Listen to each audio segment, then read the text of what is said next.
Hadian katu kat Nipur ba ieno kam jong Dr. Jamino Mautho ubabat kum General Secretary ke United Democratic Party haki kindiat benai baladem menta kesenipan ke Pratarik Unaila Arja Apusan ke UDP kalalum ya ke Jingalang jong ke CEC hakabala shim ya ke Wekarai hakabala pin kamti ya ke tei ke Shuki kabala saat thli ha uba Titos Khan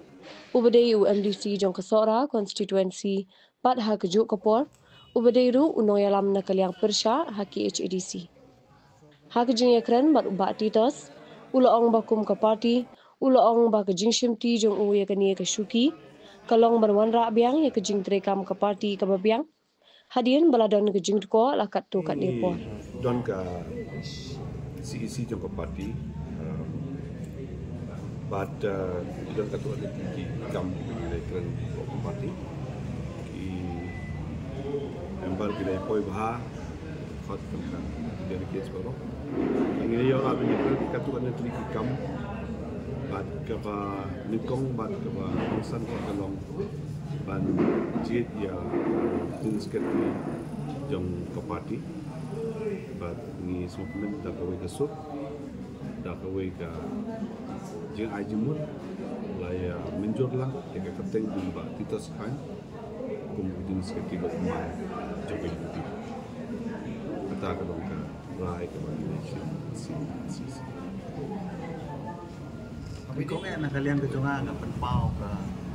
cingai kublai ya ke Central Executive Committee ke bala ibit dan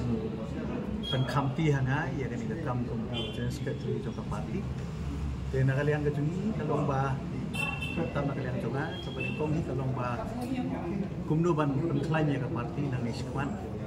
bat kumjo ru ban nang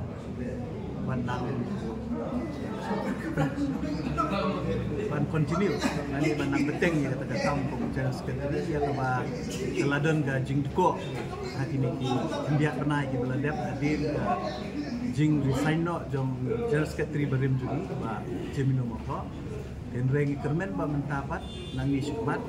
hadin bangilai kendu ya ki presiden sekretari mentara seni jong ki distrik ki boper ilayo ai ka banyak beliau jumut bat nga kermen ba nangis mat ina ba ban pentelun ni ka kam hakaban penklain ni ka parti ba amtam ru bana kandon ka jing ya dei ka jing ya trekam ka ba kamjan susu apa deng ki nomi mat ki duni bat ka parti